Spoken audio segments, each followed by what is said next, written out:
You are now tuned in to the War Party Paranormal Radio Show, where we will be discussing actual audio and visual clips captured during the team's investigations. Hear firsthand eyewitness accounts from fellow team members and special guests. Now smash that like, subscribe, and follow button, and let's get ready to welcome team leader and your host, Eric Vanderlaan, and tech specialist and co-host, Mike Delcoro.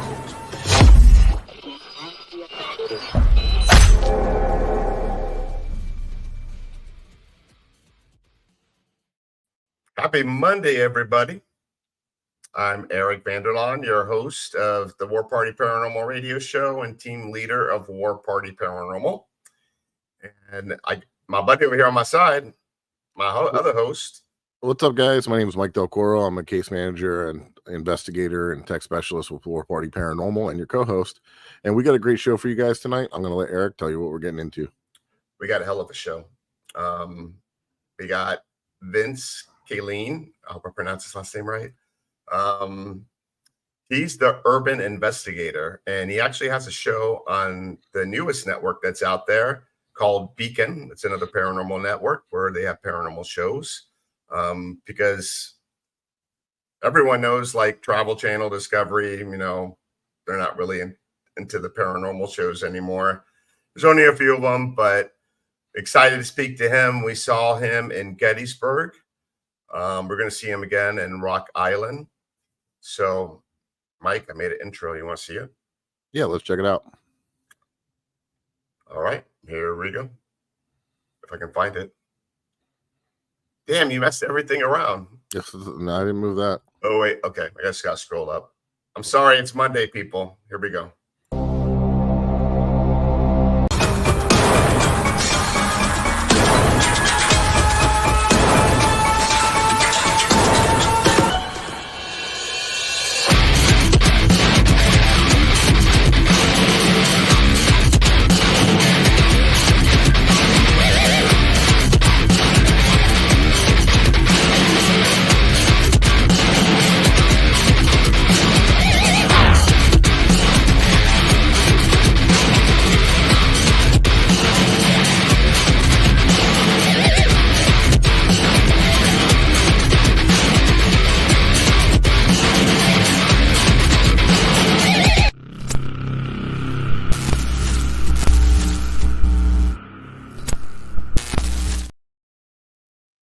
There you go.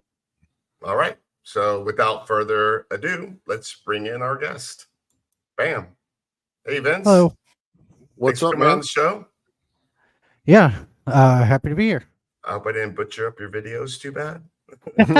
No, real quick, was that a DR60 Where? in your intro? Yeah. We had several of those. Oh, do you? You and Adam Kimmel just like hogging up all the DR60s. That's cool. Well, I only have one. We just got a lot of team members that have them. But we do have like several that have, like, I think Cecilia has like, what, 8 DR60s or something like that? Ridiculous. That's extreme. I know. And then our co-founder, Zap, John Adderall, he has 2, and he bought them when they were like going for like $50. Yeah. My my grandfather, well, my I guess it's my step grandfather. He when he passed away, he was a very Radio Shack friendly bluegrass musician. Okay. So obviously the older generation that are into like bluegrass and rock music and stuff like that, they just look for any kind of recorder, whatever they could find, because Radio Shack was always cheap. And he has a box hidden somewhere with about 6 of them. Wow. One that's open and 5 that are not. Whoa. He opened one of them, didn't like it, threw it back in the box with the intention of returning all of them, and it never made it back to the store. I saw a couple that were in the package going for like $7,000. People are insane. They're cool, and I get it's the next newest shiny toy and all that fun stuff. But, yeah, but that's a little extreme. it's $7,000. Like That's what I dream of. Like, damn, can I just like go to like a garage sale and like just find one? There's been so many people that I've talked to that are like that I've told that story to. Like, there's been 3 individuals where they're like, dude, if you ever find them, we're pals, right? And I'm like, dude, I will literally give you one. I don't care what they're going for. And I don't think I'll ever find them strictly because, he's passed away and his so how it worked was that my grandmother, it was just a boyfriend and girlfriend thing, and he took care of everything. Well, when she passed away, he eventually ended up getting married. Kitty cat. You're not in Ohio, are you? No, Springfield, nuh-uh. But I'm getting hungry, Mike. oh my god. We do have fish and chips. That debate was out of this world. Yeah, that was. I don't want to get into politics, but it was just the funniest thing. Not only in Springfield, just saying. The funniest thing I've ever seen come from both parties where they're both out of their minds. Yeah, they're both nuts. Yeah. It was the most interesting debate I've ever seen. Like, it was very entertaining. Like, pretty wild. Very well scripted, So whenever my grandmother passed, he eventually married somebody a year later, and she's just kind of sitting there, she's not a bad woman, but she's just like hostaging my grandfather's items. Stuff, yeah, that happens, man. It's weird. But on another thing, I kind of get it. Like, it's like he's still there. Obviously, she's never going to remarry. Yeah. So it's almost like he's still there, but in another sense, it's like, I have stuff in my grandfather's house. Give me. Yeah. No, I mean, some people, they just don't want to face the reality and go through it. It just brings up too much dude, stuff. it took me. What if you got him on one of those recorders? Like, my grandfather. Don't sell him. My grandfather was a prick. I love him. I loved him with all of my being, but he was an asshole. So I feel like if we did end up getting something like on a recorder in the house or whatever, because last time I talked to her, she was like, it's really like he's still here. And I asked her, I was like, well, how so? And she goes, well, every once in a while I'll catch a scent of his he used to wear like Ralph Lauren Polo cologne. And she was like, every once in a while I'll catch a scent of it. And I'm like, well, maybe grandpa is still like hanging around. But she doesn't want to give anything up. What's up, dude? So yeah, I mean, I know that DR60s are very controversial between some people. They're like, oh, we hate them. You get a lot of those screechings. But we've had multiple people that have said things that yeah, no, totally I get it. We've had them in person. Like every tool, you got to be smart. Right. Here's the thing with it though, is that there's so much that comes with those. I was always like, it just sounds like a dog, whatever. So I was like, so there was one time pareidolia. I was at a old hospital on College Hill with some friends of mine. Sweet ass place. Yeah. Over there. And right before that, there was me and my buddy Nunzi. We call him Nunzi, but his name's Nick, and his sister Lexi. We're upstairs, I think, on the second floor, and we hear something in the hallway or whatever. So we drop down, and Nick pulls out his DR60. I'm like, here we go. Yeah. And he pulls out, somebody else has got like Spirit Talker going too, on airplane mode, and the recorder says a name that we were kind of looking for, and then Spirit Talker says the same name, kind of just like backing it up. And I'm not a stickler for apps either, but to have 2 different devices that don't correlate with each other, who's to say that the DR60 doesn't work if you get if you get EVPs on other recorders like a Exactly. Sony It's or recording. It's a or machine that Panasonic, records. Yeah. whatever the case. Yeah. I don't. It's been a couple of years, but I've kind of trained myself not to. I do debunk my own stuff, but I Right. won't debunk other people. And the reason for that is that I don't. There's no reason to bring anybody down, Right. or try to justify that I don't believe that whatever you're seeing or hearing is real. Yeah, I was like, what I was saying is, we've had a couple people like Susan Slaughter, for instance. It all derives from Jason Hawes in the beginning because he bashed them and a long time ago, and then everybody kind of that worked with him or close to him, was like, oh, it wouldn't even give him a chance. Like my thing is, I'll try it and check it out, and if I don't think it's for me, then it's not for me. But yeah, we had Susan Slaughter in the Deering estate, and we blew her mind with the DR. I mean, you could hear, it's really funny because they do pick up sometimes, and they'll I think that they'll glitch or something, and they'll just sound like a big giant long scream, like Right. Hi, Lynn. And I think that might be something that might be part of the recorder. But we've captured so many EVPs that are just mind blowing, off of these things. Well, our co-founder Zap, and back when Rob Damaris used to be in our team, he was on GHI, Ghost Hunters International. Yeah. And what their theory is what they did is they bought a lot. I've got a Rob story after this. Ah, sweet. I got a ton of those. And it probably won't surprise me. But anyway, oh, dude, you threw me off guard. But anyway, they had a theory that with the older recorders, because there's other older recorders that we found that are pretty successful. One of them is the Sony SD25 recorder. Right. Yeah. And another one is like a piece of crap, like RCA recorder with it has like a little teeny floppy disk that goes in it. It's the biggest piece of garbage, but I captured the best Class A EVP on that recorder. But what their belief is like the Tascams and the Zoom, they all have the shielding, so they're trying to get the perfect audio, and they're gonna like block out certain things. But with the older recorders, the shielding, there's no shielding. If you like feel it, it's like paper thin, and they feel that you're like giving you're just losing the opportunity to capture more stuff. You're defeating. Dude, when I worked at Waverly, we had a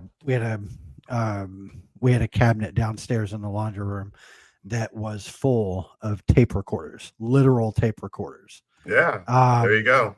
And I'm not talking about handheld. I'm talking about exactly. It was an actual cassette tape. Right. And we just put it in the hallway and turn it on. We probably had like I don't know. I want to get one of those Ed Warren recorders, the big old box with a long microphone. That's what I want. Right. Yeah.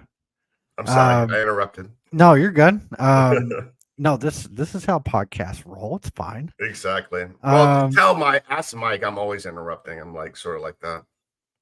Mike, can you say nothing? I don't trying to let him finish his I was like, I don't know. There you go. He's like, I was like, I'm not sure. He's like thinking in his head, God damn it, Eric. I was like, I'm not sure that he's there. He's Skinwalker. Exactly.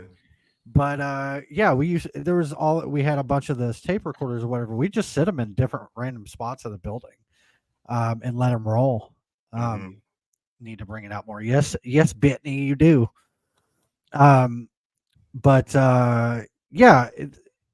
I think that if those old tape recorders, can pull anything, then there's nothing to say that a DR60 can't. Yeah, dude, I got something off my camera phone. I got an EVP, like filming. And we use them. We do use them a lot, but we do switch them up too. We do live listening with Zooms and different things, and we try all kinds of stuff. Well, but people claim to hear it a lot more through the DR60. Claim to hear more. So I don't think there's any harm in it. There's so many different devices that are getting debunked every single day. There's people on YouTube who are debunking other investigators and debunking devices and stuff like that. And who's to say that those people are right? Yeah. Right. I can't tell you how many hours we have using a DR60 and the things we captured. I want to show you a clip. This is off that little shitty RCA that we were testing. We actually that's why he was frozen. Yeah, I was, He was looking for a clip, and this is from man. the Broward Women's Correctional Facility after they ripped it down. And we wanted to see if we can get anything residual there. So we went back to the field, and this is the EVP that we captured. So basically, sorry, go ahead. Go. No, it's fine. No, it's you fine. go. Go ahead. I was clear as day. Someone help me.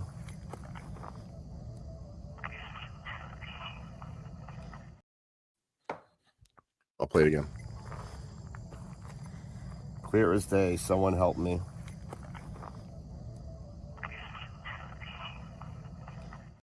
Ooh. And there was no women with us. There was only gross. Yeah. We were like crazy, in the middle of the field with the folding table with devices on it. That's wild. Like at 1 a.m. It's crazy. No, what I was gonna say was that you got really giddy when I said where I was from. Yeah. Oh yeah. Exactly. He was like, Broward County, what? Yeah. No, because it's cool to talk to people, because a lot of the spots down here, some of the spots that we go to, not many people know that of them place unless is you're from Florida. gone. Well, I'm not from I don't know any of the spots in Miami or Fort Lauderdale or anything, but we did do I was at Michigan Paracon last month, and I guess the guy I can't remember his name, but the guy who runs the fort for the Doll in Key West. James. David Sloan. Yeah, so he was. Yeah, so he was there, and he was kind of promoting and selling the dolls and stuff like that, and he was like, "You need to come down here and check this out. It's it's wild." And he was showing me stuff. He pulled out his phone. He was like, "Watch this. This is crazy." And it was a video where an orb popped in. I'm like rolling my eyes because I'm like, "Get out of here with that bullshit." Right. But the orb went to one place in the video, and behind a locked gate was another person that no one's allowed to no one's allowed to be in that area. No one's able to get into that area. It's all locked down, lock and key. That's nothing. And you just see this hand kind of going like this, but the orb starts from one part of the video and goes over that way. And I'm like, get out of here, bro. And then you see it, and I'm like, holy shit. Another one he showed me was somebody they were having an investigation or whatever, and the guy was walking. Gina, they were just walking into a different area of the fort or something, and this guy started like grabbing his chest. He was like, "Oh, what the fuck?" And he started lifting up his shirt, and he was wearing a crucifix. He was wearing a cross on his necklace or whatever. It had burned into his chest. What? Yeah. Wow. If you ever get a chance to like hang out with David, if you don't know him already, we do. We're actually going to go and film down there with him and do an episode. And I've been down there to see the doll and do stuff like during the day. He has a fire museum that he wants us to investigate. That's supposed to be active. But yeah, Robert's tell him that you want to see the cross burning video, and he'll be like, dude.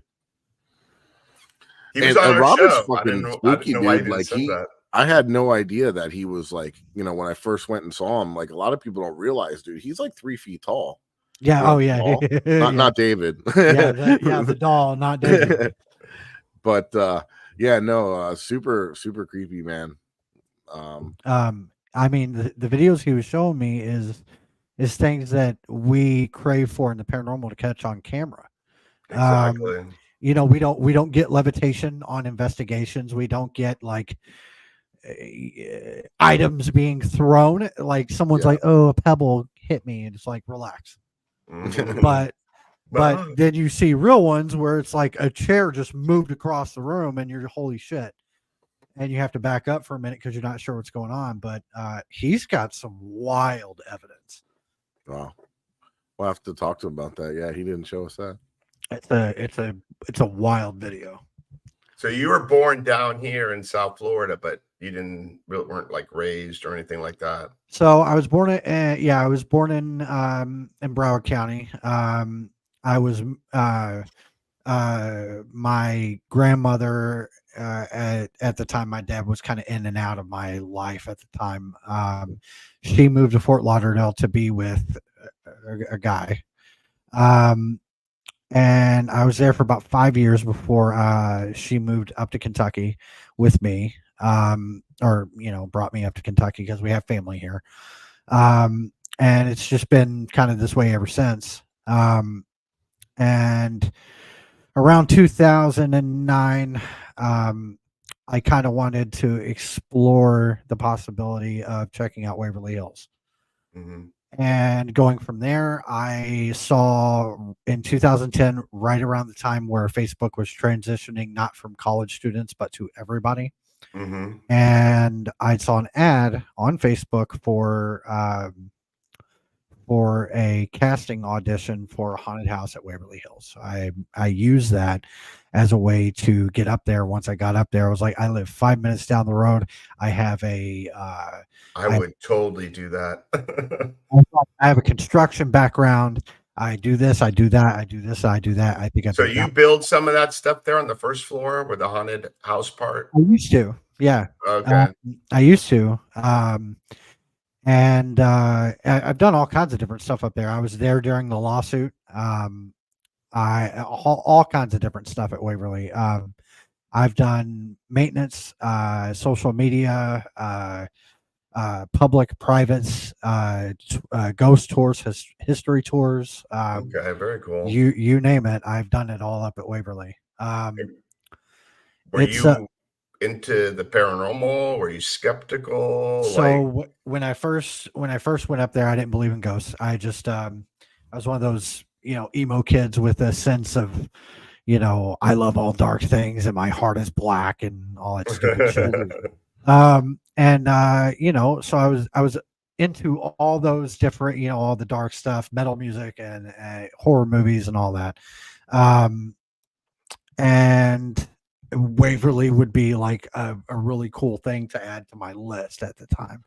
Mm-hmm. And not believing in ghosts or anything like that. And I had my first, not my actual first, because when I was a kid, I believe there was something that happened when I was a kid, but it was my first, like, something that I put into my mind to remember all the time experience where I was like, okay, there's something wrong here. The first year when I went up there during the auditions for the haunted house, and I told Tina, the owner, about all the different stuff I had construction. Were you wearing the white contacts? Sometimes. Okay. We had all kinds of different ones. Okay. Yeah, we had all kinds of different ones. But when I told her all that, she was like, okay, well, let's how about we start off with you helping build the rest of the haunted house, because there's still a lot to do. And I was like, okay. So my first day,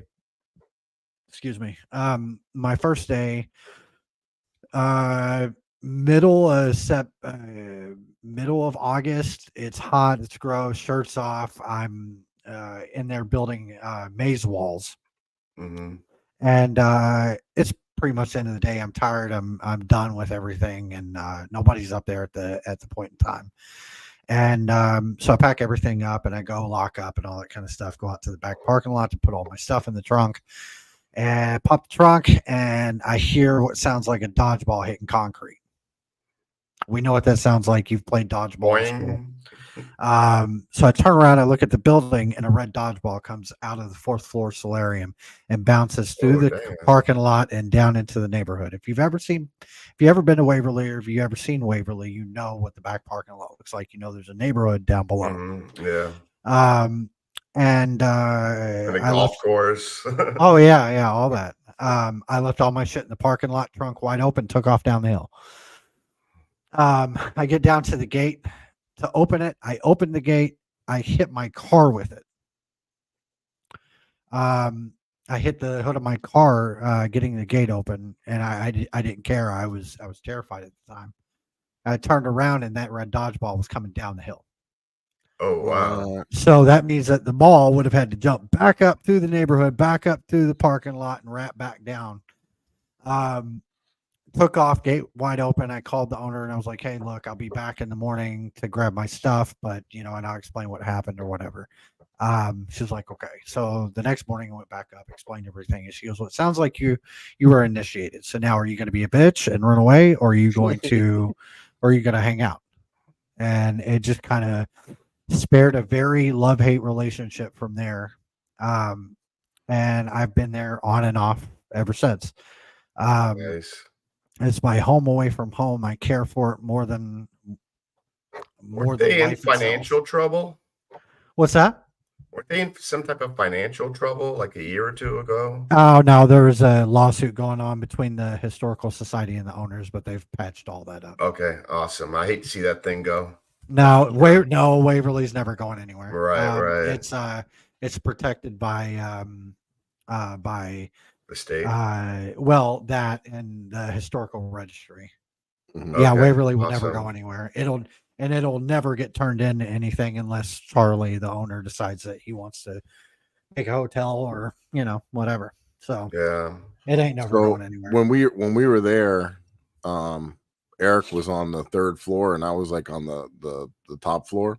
You've seen a lot of shadow figures, right? And Mhm. that's what it's known for. Like, I think they call it the crawlers, like they're crawling on the walls and stuff. Is that true? Yeah, there's a lot of that. I'm sorry, Eric. Mike, what was you saying? Yeah, I gotta mute this guy. No, I had to throw that in because I knew what he was leading into. So yeah, he was walking up there and he was just kind of looking through his viewfinder and there was like a few bats flying around and then something came by and it scared the shit out of him. I heard him scream like a little girl from the top floor. And right. I've been investigating with Eric, like we joke around like brothers, you know what I mean? Like, but I've known Eric for a while now. We've investigated, countless times together, and I've never heard him ever get like excited like that. He's usually always the way he is now, very monotone, But here's a little clip, and then we'll tell you a little bit more about it afterwards. But it's pretty funny. There's a bat. You see the bat? Look on the camera. There's a bat there. Look. There's a bat flying in here.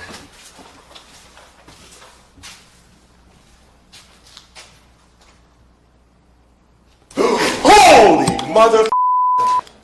What the fuck? Something just ran right in front of me. Dude, I thought like I went to paranormal heaven. I thought I saw one of those crawlers because I saw it with my own eyes because I'm just looking through the viewfinder with the IR camera. It looked like a blob, like it was like stuttering or like it was like going right like real fast. That's hilarious. I thought I saw a crawler, and I like what's the funniest part about that whole clip is the fact that you blurted out "what the fuck," but you still hear the girl say it afterwards. Right. Yeah. But it was crazy. I thought I died and gone to heaven. I saw a crawler, one of those creepers. So obviously, once we looked at the video, we're like, dude, yeah, definitely a couple bats, right? Big bats. We don't have shit like that down here. We got little fruit bats. So those were like footballs, dude. So like after like that was years ago. That was in when was that, Eric? Like that could have been like 4 years ago, I think. Yeah, 4 or 5 years ago. Yeah. So after showing that clip, I actually realized something in the background and I slowed it down. Check this out. I'm not going to say anything. I'll just say check it out, and then you tell me kind of what you think.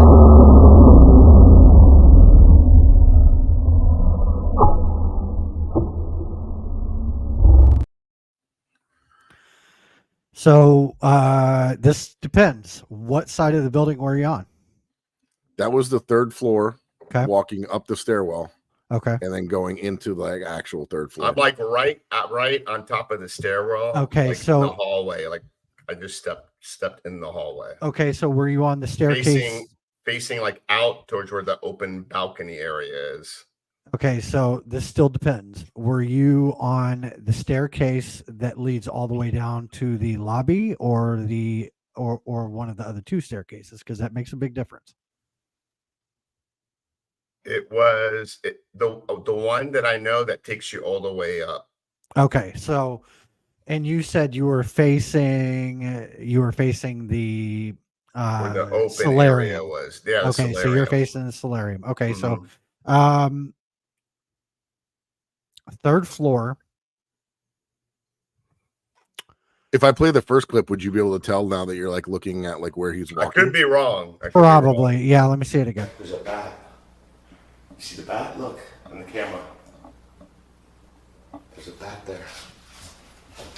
Look. There's a bat flying in here.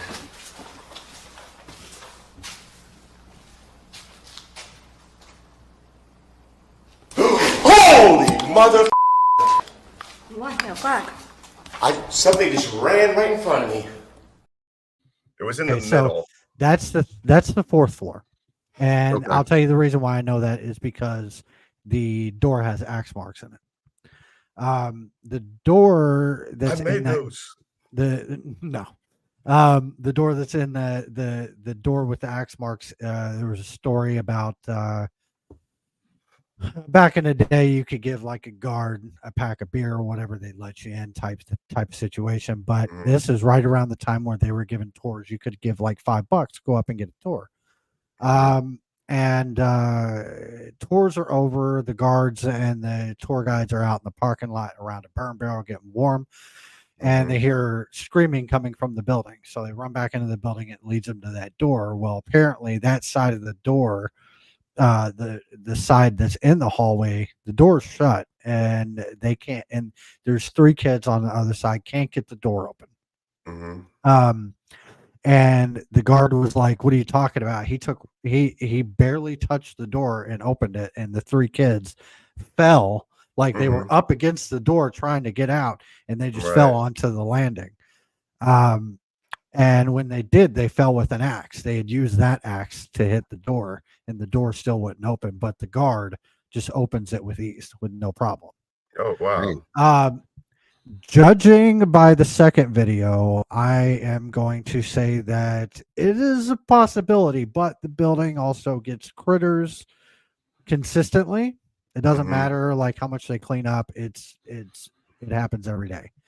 It's like 3 feet high. Well, it also depends on the camera lens. It could have been that, a raccoon stood up. It could have been that it could have heard been me and it was like, what the fuck?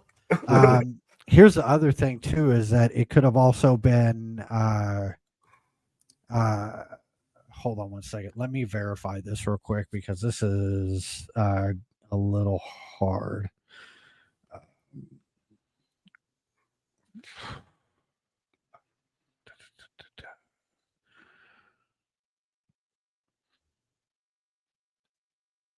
Yeah, and just while you're doing that, it's obviously something that I've always said. I don't know what it is. I don't know. I'm not claiming it's paranormal or not, but it's definitely strange. It does look like eyes. I'm trying to find something real quick. 1 second. Or I was thinking maybe the IR light was reflecting on a glass, but I don't remember any glass there. And the IR light was like 4 instead of 2. So here's the only thing that it could have been had it been on the second floor is there is one panel that is sort of kind of right across the hall from across from the staircase, but you're on the 4th floor, so I wouldn't say it's a reflection, but there could be a mirror that the reflection of the camera is bouncing off at, but with it being consistent 2 eyes, and then whenever it moves, there's one. Possibility. You might very well have something. Yeah. I just don't remember what was in that area, Yeah, next time we go back, we're gonna have to scope it out. Yeah. Yeah. Let me know when you do. Like I said, we've been you come with us. that would be great to have you with us because with knowing the history and everything. But yeah, it was weird. We tried to debunk it and we couldn't come up with an actual plausible. It doesn't look like there's anything to debunk, honestly, but I am curious as to what it could have been.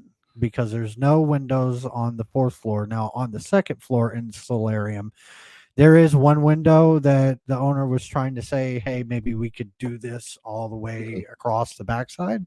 Right. And it just didn't fit right with them, but they never took it down. And the weird thing is that we didn't notice it for like years. Sure. We were playing the clip, with Eric yelling and the bats, and then I kind of noticed it in the background, zoomed in and slowed it down, and was like, "Oh my god!" Right. That. But I'll play it one more time for you, and then we can move on. But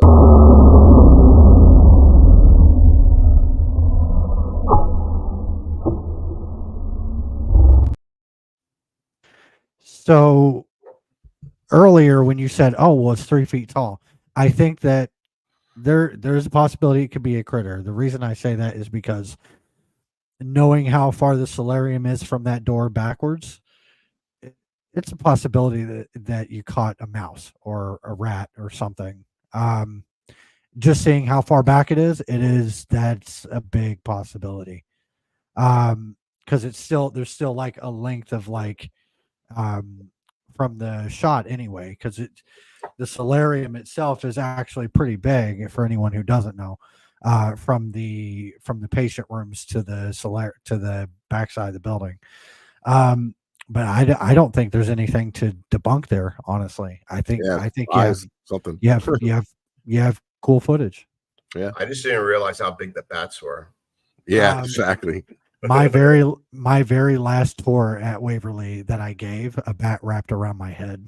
Oh my gosh. Yeah. I would have peed a little.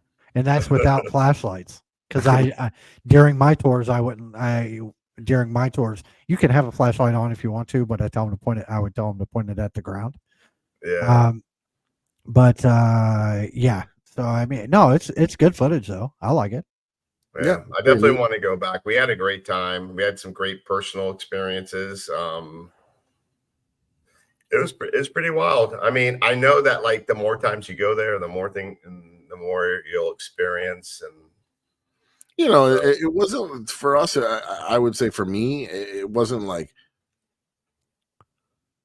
oh my god, this place was amazing. Like, it was awesome. Like, the structure and the place and being there and the eeriness and some of the stuff we captured was great. But you also, it's like fishing. You go to some spots one day and it's fire, and you go to the spots the next day and it's not as busy. Plus, we were trying to experience the whole place, so we were like, spend a half hour on this floor, go to the next floor. We were moving around a lot. I would like to go there and just kind of set up and spend a little bit more time in like one area and just kind of see what goes on. I heard the elevator bell go off with my own ears, so that was pretty You are wild. the second person that has told me about the elevator bell dinging. I was like in the hallway where you're walking like through the hallway, and then you'll get to where the elevators are, and I had a table set up with like, I don't know, REM pods and stuff like that. And I was like trying to do an EVP session. And while I was setting up, I heard like a bell, and I'm like, where did that come from? And like there's like a room to the left next to the elevators. I walked in there and I was like, it had to come in from here.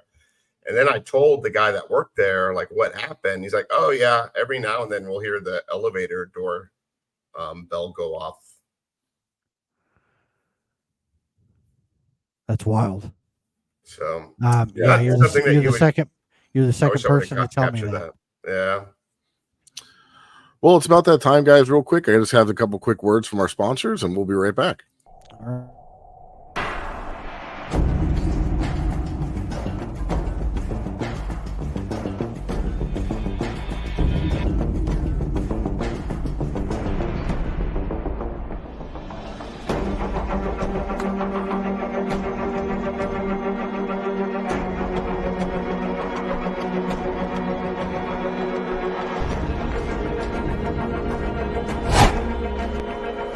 What is up, my paranormal peeps? You may be wondering why we're holding something like these in our hand, and my buddy's going to tell you all about it. The reason that we have this paranormal equipment in our hand is because we're giving a big shout out to the Ghost Hunter store, one of our sponsors. They're your one-stop shop for everything paranormal. That's right, and you may have seen some of these equipment on your favorite paranormal TV shows.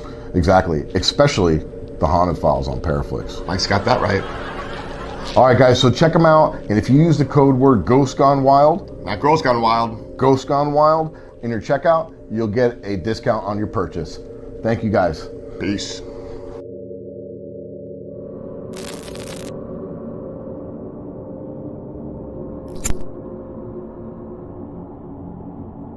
Are you ready to explore the unknown? Eventually. Brace yourself for a journey into the supernatural. Paraflix Paranormal Plus, your gateway to the paranormal, all-in-one streaming service. Dare to explore, dare to believe, dare to stream alone. It does not want us here. Sign up now and embark on a supernatural adventure like never before. Paraflix Paranormal Plus, the universal home of paranormal. And guys, just anybody that's out there listening, if you're unfamiliar with Paraflix, it's a downloadable streaming app with all things paranormal. They got movies, music, videos, paranormal shows, and they have a epic show called The Haunted Files, which stars me and Eric, and we travel around investigating claims of the paranormal in different haunted locations. And right now we're up to season 2, and we're working on season 3. So you guys get out there, check it out. You can watch some of our previous episodes. If you use the code word, The Haunted Files 25, you get 25% off your annual subscription. And we have an event coming up very shortly on October 12th. We're going to be at the Tifton Theater. It's a HorrorCon, and they're actually going to play one of our episodes up on the screen, and then we're going to do a Q&A afterwards, and I'm going to play the trailer for that episode. It was we investigated the Tifton Theater, so we're going to actually play the episode of us investigating the place that we're going to be watching it in. Super cool. I'm excited for it, and here's the trailer.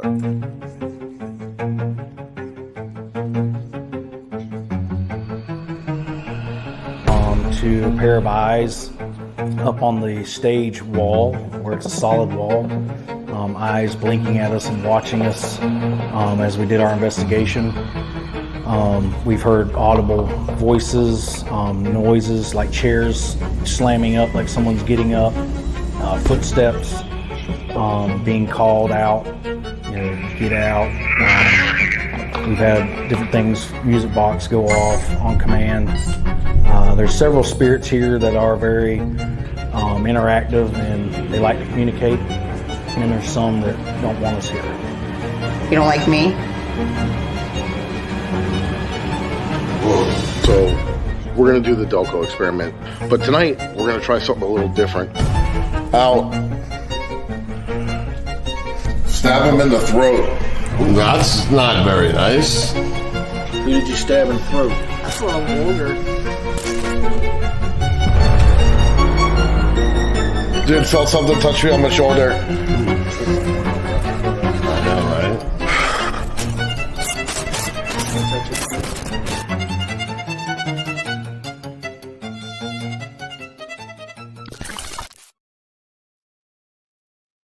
Yeah, that was that's a cool place for sure. The music, oh my god, I feel like I'm gonna get up and start doing the cha-cha or something. That's crazy. And Eric, you have a clip you loaded up about Franny's season coming up here? So I mean, we got a lot of other team members on War Party Paranormal, and they got their own little side gigs that are going on as well. So one of our team members, my girlfriend as well, Franny, she is coming out with season 3 of Supernatural Eyes, a podcast, and the trailer is going to be coming out Tuesday, I believe. And then the episode 1 is going to come out on October 29th. I got it right, so I'm not going to get in trouble. All right, so I'm going to play her trailer real quick, and you guys, like, check her out. She's already on she's going to have season 3 coming out. Go and like and subscribe and do all those great things. And here we go.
I think so we spent 2 nights at the Biltmore Hotel in Coral Gables. Pretty cool. They That's awesome. don't believe in the paranormal. It's not haunted though, but we did get a few things there that Biltmore doesn't believe it's haunted. no, they don't want anything to do with it. They don't want it to be known as haunted. Oh, I gotcha. Yeah, they got some YouTubers, some well-known ones that got kicked out and banned from the place. That's extreme. Yeah. Oh well.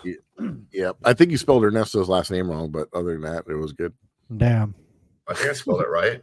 Damn. P-A-E-Z? Yeah. No, it was P-A-Z. P-A-Z? Don't argue with me. All right. I got to edit that. Thanks for catching that. Yeah. Franny? Yeah, fix that. All right. So let's get back into it now. Vince, so like tell us a little bit about your show and what that's going to be coming out next year, right? Yeah. So at the beginning. Yep. Yep. And tell them about Beacon as well, the network. At the beginning of next year, we'll have a show coming out called Urban Investigator. It is kind of a play on what I already do to begin with. It's urbexing and showcasing locations, and then investigating them if we believe that it's haunted, or maybe we see something during the showcasing, or whatever the case. The whole idea is that I won't know where I am. I won't know what state I'm in. I won't know what location I'm at. And this is going to be so authentic to the this will be so authentic to the point to where I'm blindfolded across state lines. So there's a lot of stuff that I'll be at these locations by myself. There won't be anyone to protect me from people, squatters, crackheads, all the fun stuff that you find in abandoned locations. I'll be packing. Well, that's we won't talk about that. But I hope you secure the whole premise of the show is basically to figure out if there is life after death at said locations. Find out what the history of the locations were during the time of the show, and giving a general consensus at the end. So the streaming platform is called Stream Beacon TV. It was announced at the Gettysburg Battlefield Bash. We had a really nice turnout for the announcement as well. Subscribers have been through the roof. I get messages every day asking about the show and when it's coming out, no matter how many times I tell people it's coming out at the beginning of next year, which I'm extremely humbled about it. It's an amazing concept. I like it. And that people even care in general. But I think people are so sick to death of their favorite shows getting canceled. Yeah. And whether people believe that certain shows were entertainment or they were authentic, people were tired of seeing their favorite people getting dismissed for no reason. Right. Obviously these shows were having viewership, and for them to just get thrown aside by Discovery or Max or whoever owns these shows now, is wild. James, right. I swear to God. I know, right? But Beacon, I snap you, man. So I think that Beacon is going to be a very successful streaming platform. There's a lot of people on there that were on shows that got canceled. There's a lot of people that people are familiar, seeing familiarity on places like Sci-Fi. Brichelle, yeah. They're amazing. They're great people, but I can tell you about Brichelle. I can't tell you about all the other crazy people that are very familiar to the paranormal community that may or may not just show up on Beacon. So, cool. And if you ask me why I'm so hardcore about representing Beacon, it's not just for the fact that I have a show coming out on Beacon. Is that a year and a half ago, a man named Shane Pittman, sought me out for something, and I have been humbled ever since. And he gave me a shot at with a more than my fair share of opportunity for different things. Already been featured on Beacon once. We were me, Josh, and Shane, and Kelly, Mike, and Mike. We call Mike and Mike. There's so many Mikes in Beacon. But we all explored and investigated Eloise together. And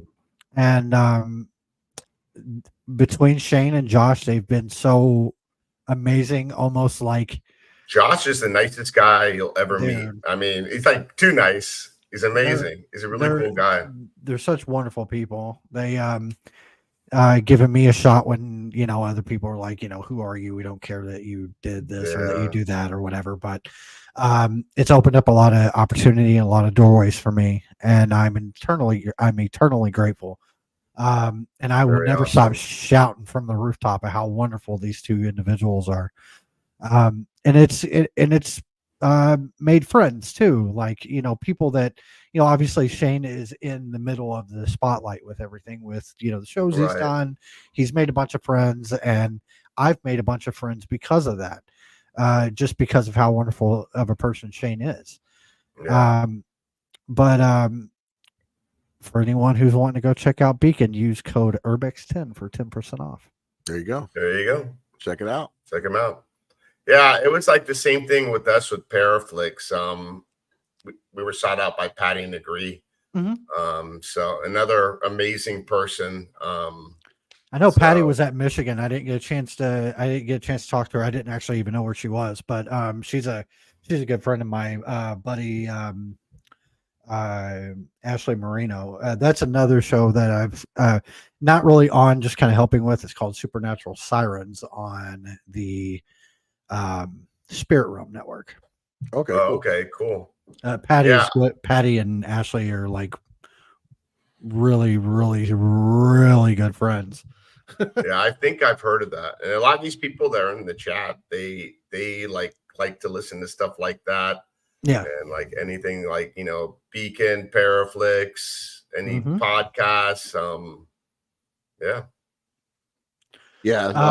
Patty's great. She's really awesome, and Natalie as well. And they've supported us so much throughout the years, and they've just been really great people to work with. Sure. And it's exciting, and you know, we're real passionate about what we do and the Haunted Files, and we love doing it, and we love getting out there and showing people what we do and the evidence that we captured, and it's really something that we're super passionate about. And you know, obviously when you can show it on a platform, it's getting better than that. So yeah. But I got a little PSA announcement that I gotta do real quick. I gotta put on my compliant hat now. But the listeners that are on the KGRA Digital Broadcasting Network, you'll be moving on to the next show. Just to let you guys know, if you want to continue and listen or watch, you can watch us on the War Party Paranormal YouTube channel. And our people that are on Facebook and are on YouTube, check out KGRA Digital Broadcasting Network.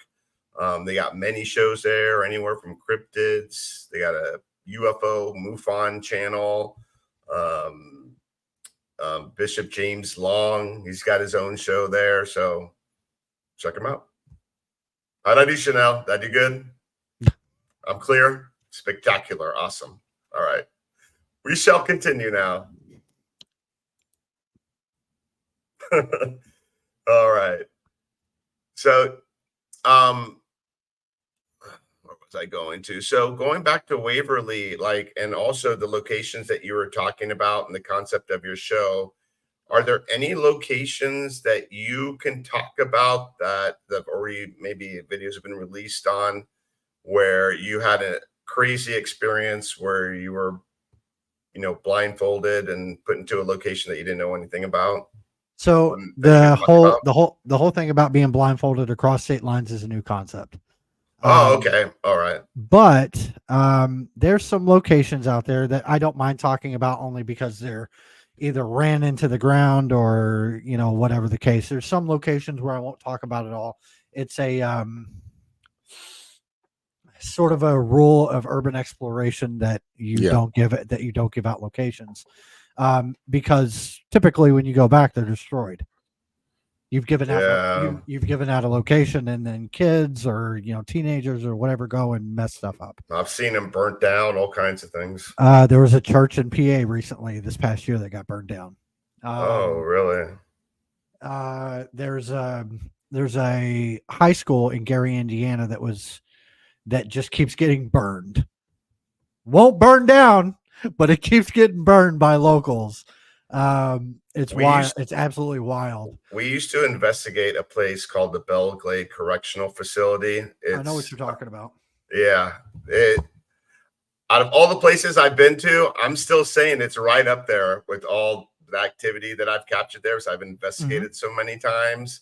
But there's a prison chapel that's on the ground, and it's been burnt down, and they attempted to do it twice. The final time they attempted it, they completely leveled the whole thing, and now it's like a cement plant. But it was funny the first time they couldn't burn it down. But that sounds about right. Amongst other things, they were doing satanic worship. We had walked into a fresh one. Maybe it was done maybe like a week ago with the candles, and I don't know, it's for show, but from one of our team members, they pretty much knew the person that did it, that does do stuff like that. So it was like had some really heavy energy in there, right? But it was a wild place, and it's I want to say churches. I want to say the two biggest places that I've had activity on is Waverly, and obviously that's biased, but it's because I spent every single day there. Exactly. Yeah. But Penhurst is a very close second. Oh wow, I want to go there. There's a building on the property called the Devon Building, and that's like supposed to be like the crazy spot on the property. Walked up to the door, saw a shadow figure walk in front of me, broad daylight. There's no reason for any shadows, and the typical get out, but in real time. And I was like, all right, get the fuck out of here then. I want to say the scariest exploration I've ever had is a place called Hudson River State Hospital. It's in Poughkeepsie, New York. Okay. It's a Kirkbride. Poughkeepsie. I think my wife went to school there. Oh, well, hopefully she wasn't a part of the Poughkeepsie tapes. Anyway. But I was walking through one of the hallways, the ones that weren't destroyed, and I felt a hand. I almost thought it was my daughter, because my daughter's 5, and I was like, whoa, Skylar. And I turned around, and the hand was still holding my hand in the way that my daughter would. My daughter always grabs my finger, and I just wrap my hand around the rest of her hand, and that's how we hold hands. Right. And it was the same way, and that went on for a minute and a half of walking down this hallway. Wow. And things like that Wow. make me a tad bit more emotional than anything. Yeah, of course. Only because it's almost like I need a friend, or I'm sad, or whatever the typical like 5-year-old standard is, or I want to. That's how I felt at Waverly. I just felt sadness there. It's very, very residual, very like, well, because Waverly at the time, when people think like, when people say, oh, well, it's haunted because of TB, well, most people, if you know the history, you think the haunting comes from Woodhaven Geriatric, which is a nursing home that stood in the place of Waverly after Waverly shut down. Because there was abuse, there was neglect. It was an awful place to work. It was an awful place. It was an awful place to work for. And it was genuinely terrifying. The one health inspector that went and checked out the place was the same one that got it shut down because of how terrible it was. Go ahead. No, you're good. Go ahead. It's okay. the one health inspector that went there is the one who shut it down. Finding patients locked in rooms on the 4th floor when no one was supposed to be on the 4th floor. The state of Kentucky was using the 4th floor for medical records. Nobody was supposed to be on it during that time. And to find people locked up on the 4th floor was, I mean, that was just pure neglect. Yeah. That's around the time like all those places were getting in trouble. Yeah. Like I was going to ask you, have you ever been to Ledgeworth Village? I have twice. A big property. Huge. Not a good feeling. It's No. not even a sad feeling. It's a bad feeling. Like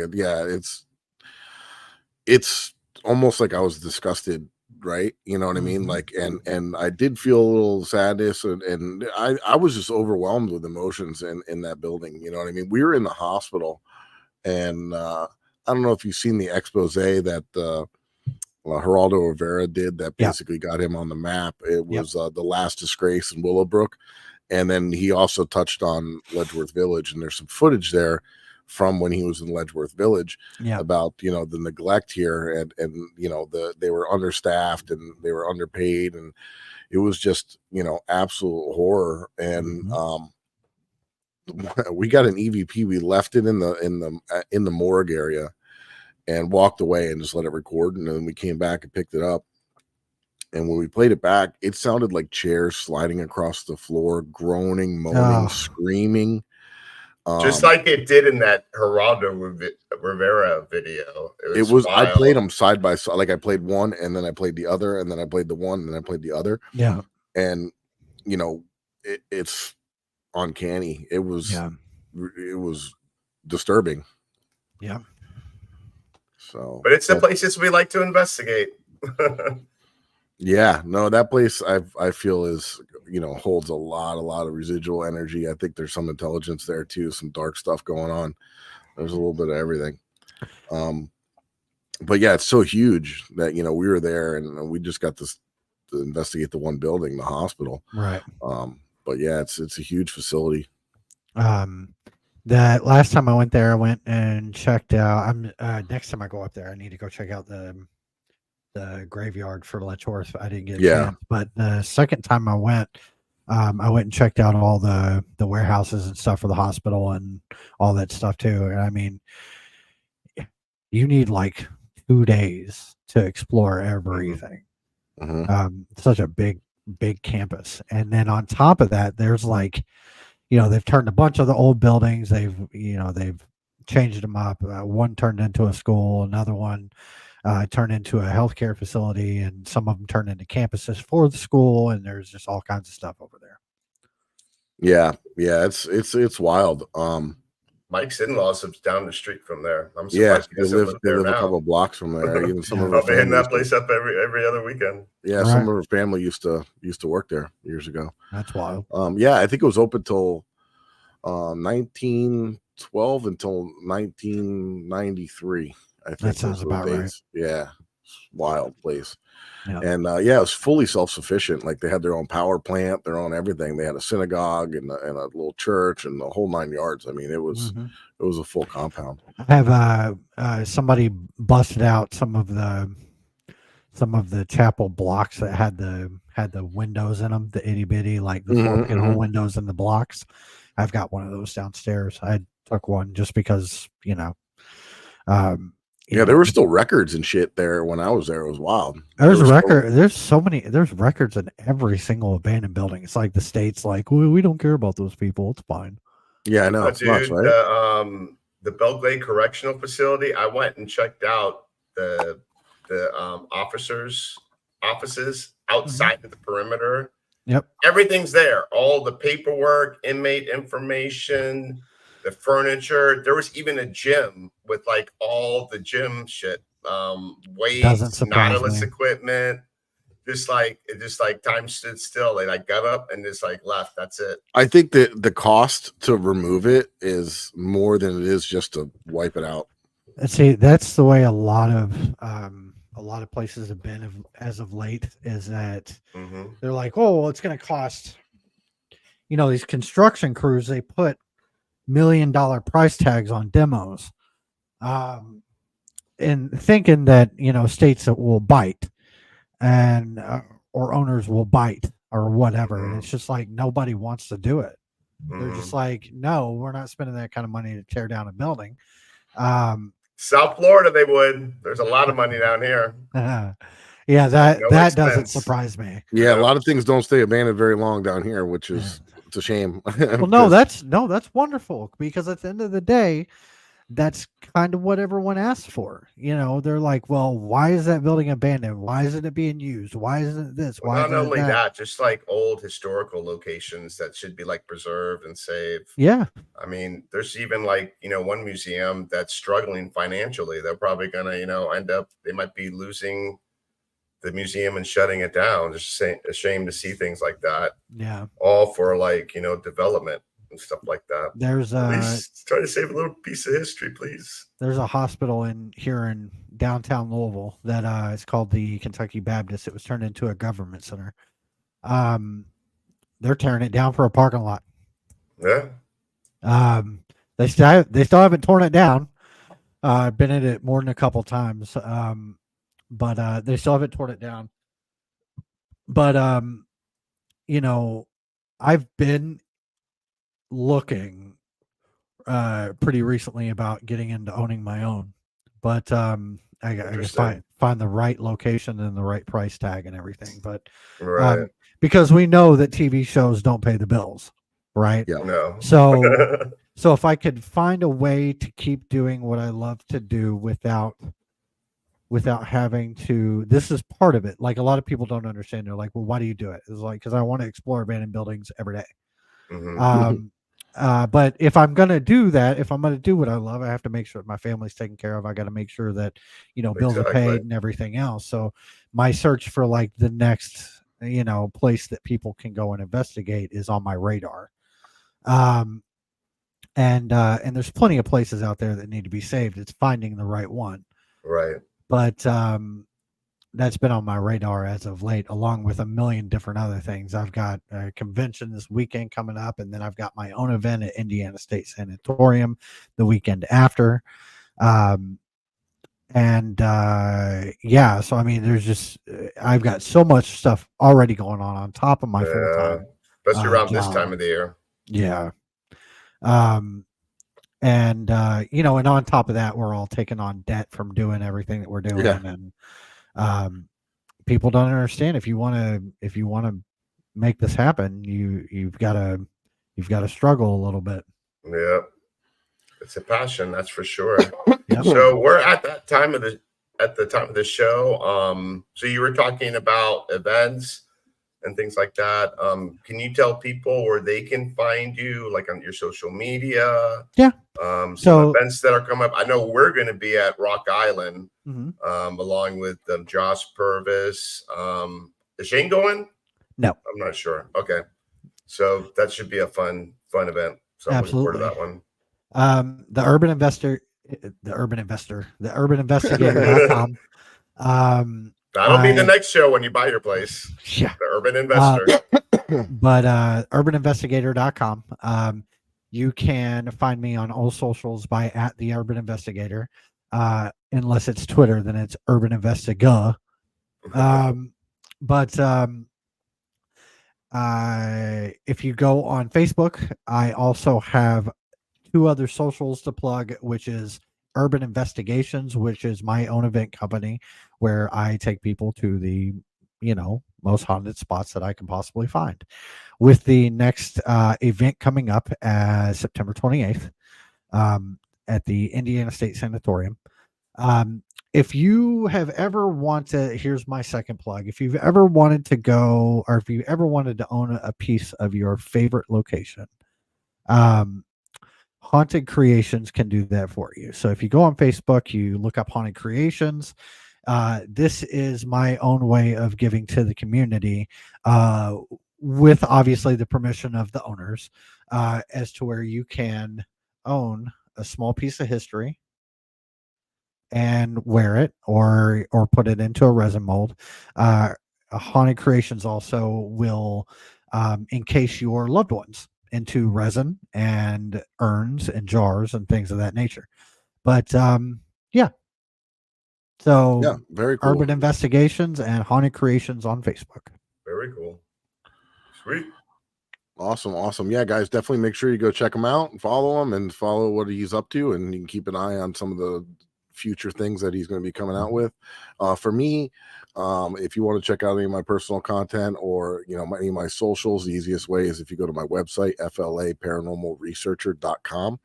And it has links out to all my socials and different things there. I got a blog and some other stuff going on there. And obviously you're going to want to make sure you check out warpartyparanormal.com.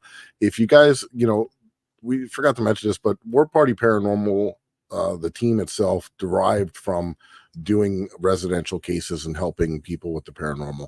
We're a nonprofit. We hold events, public ghost hunting events, to meet people face to face, and so they can see what we're up to and bring awareness and raise money for these historical societies.